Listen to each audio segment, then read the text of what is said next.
karena Inggris itu punya perspektif geostrategis yang sangat bagus, akhirnya tukaran, kira-kira seperti itu kalau tidak salah. Dan kemudian kita melihat bahwa potensi di Bangka Belitung itu sangat hebat, sangat luar biasa. Meskipun tadi saya agak sedih begitu saya lihat dari pesawat, begitu banyak bekas-bekas penambangan liar yang tidak terkelola dengan baik reklamasinya dan kemudian recovery-nya, sehingga akhirnya menyebabkan bumi Bangka Belitung ini luka-luka. Karena itulah saya pesan ke Pak Dirjen agar ini betul-betul kita perhatikan. Setuju? Setuju. Untuk itu tepuk tangan yang meriah buat Pak Dirjen, juga Bung Ketua DPD Pak Gigi, profesor kita. Jadi kalau pas makan tadi dia udah khawatir ada nyamuk aja, karena pemegang tangan berkelepotan megang siput. Kalau di kepalanya itu ada nyamuk, dia akan punya dilema tersendiri. Nah, perpaduan antara Pak Rudianto Chen, Pak Didi menurut saya juga sangat bagus, dan kita lihat dari pemilu yang lalu sangat membanggakan. Hasilnya di 7 kabupaten kota kita menjadi pemenang pemilu. Jadi kita punya 8 ketua DPRD, 1 di tingkat provinsi, 7 di tingkat kabupaten kota. Jadi ini luar biasa. Itu yang di sana diam dulu.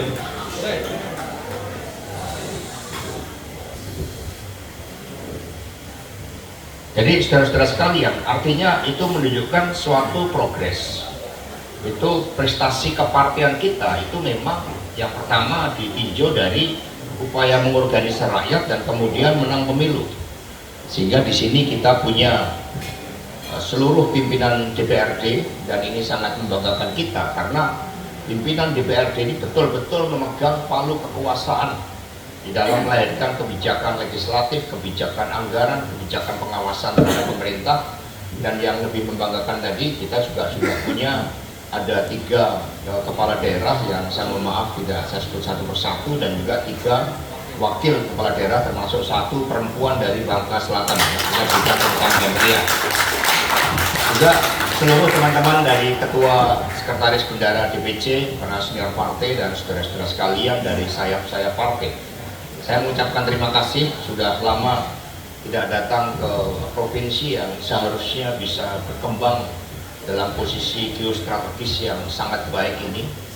Dan provinsi ini saya sudah lama, terakhir datang itu di Muktamar PBB bulan Bintang, dan itulah saya terakhir.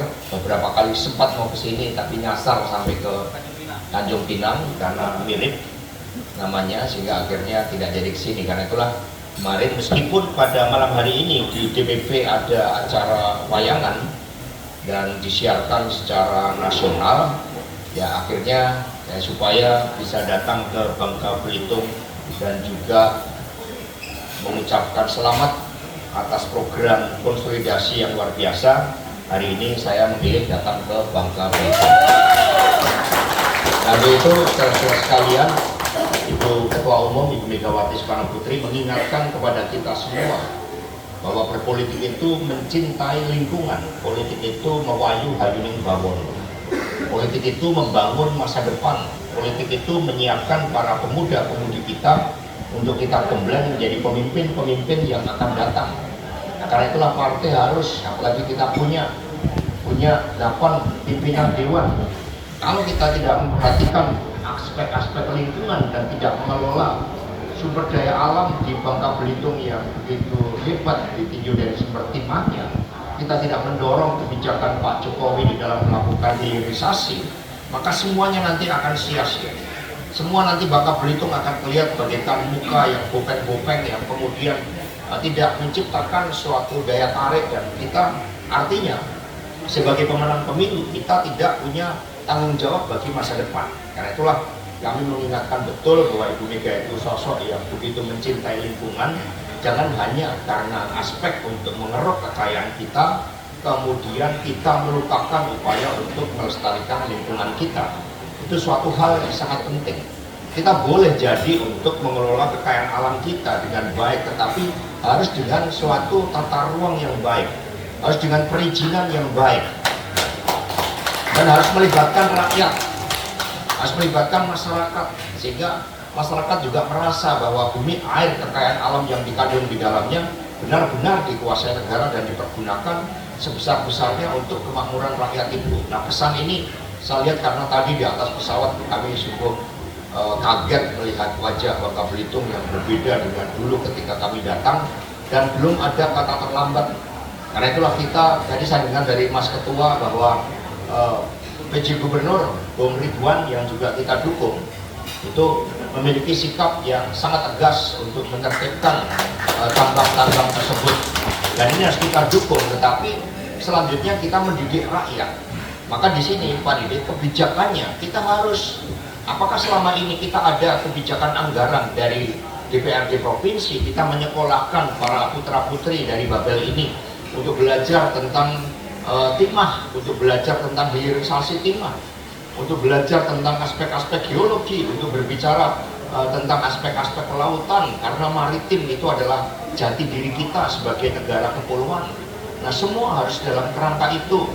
Apakah anak-anak kita sudah kita siapkan untuk mencintai lautan, untuk mengembangkan seluruh budidaya laut kita yang luar biasa, mengembangkan wisatanya yang sebenarnya di situ ada suatu kawasan geopark yang sangat bagus di Bangka Belitung. Apakah di kawasan-kawasan wisata kita membuka kursus-kursus bahasa asing bagi anak-anak kita, sehingga mereka juga siap menjemput wisatawan dengan ramah tamahan kita, tetapi anak-anak muda kita juga mampu berkomunikasi dengan baik. Saya juga belum bercerita bahwa Bung Karno pun pernah berada di tempat yang menggelorakan semangat juang ketika kita menghadapi serangan agresi militer dari Belanda ke wilayah kita. Bung Karno bersama dengan Kiai Haji Agus Salib, dan kemudian beliau bertemu dengan Bu Norma yang merupakan sekretaris Bung Karno, yang kemudian menikah dengan Sri Sultan Hamengkubuwono ke-9. Jadi tempat ini sebenarnya memiliki sejarah yang sangat penting, sejarah yang seharusnya membuat kader-kader PD Perjuangan tidak boleh cepat berpuas diri. Kita tidak boleh masuk di dalam zona nyaman, kita terus bergerak, tetapi kita mengambil suatu keputusan-keputusan strategis bagi masa depan. Jadi seluruh ketua DPRD dari PD Perjuangan itu nanti akan diukur, apakah Anda memang meletakkan masa depan yang baik bagi Bangka Belitung ini, keputusannya. Apakah keputusannya betul-betul mendorong kemajuan dari Bangka Belitung berdasarkan apa yang kita punya. Kalau tadi saya lihat kita mengalami inflasi cukup tinggi karena pangan di sini tergantung dari luar. Tadi Pak Didik cerita seperti itu. Belum ada pelabuhan. Gimana kita? Ini provinsi kepulauan. Gimana kita belum punya suatu pelabuhan yang besar, yang seharusnya ini kita kembangkan, karena namanya kekayaan timah itu kalau kita eksploitasi terus-menerus nanti akan habis. Sehingga ada juga upaya untuk berkoordinasi dengan pemerintah pusat, karena Menteri Perhubungan itu juga berasal dari PDI Perjuangan, agar di Bangka Belitung ini nantinya ada suatu pelabuhan yang terintegrasi, yang memadukan seluruh potensi yang ada dan melancarkan seluruh suplai logistik baik yang ke dalam maupun yang keluar. Itu saja yang saya sampaikan. Selamat berjuang. Besok pagi kami harapkan semua on time. Saya ini kalau ada acara selalu on time. Tadi saya bilang Pak Didit, saya akan siap jam 5 untuk kemudian ke tempat Pak Bupati, dan kemudian setengah 6 kita sudah bisa jalan. Jadi lebih baik kita yang menunggu rakyat daripada rakyat. Nah, terima kasih, selamat berjuang dan merdeka.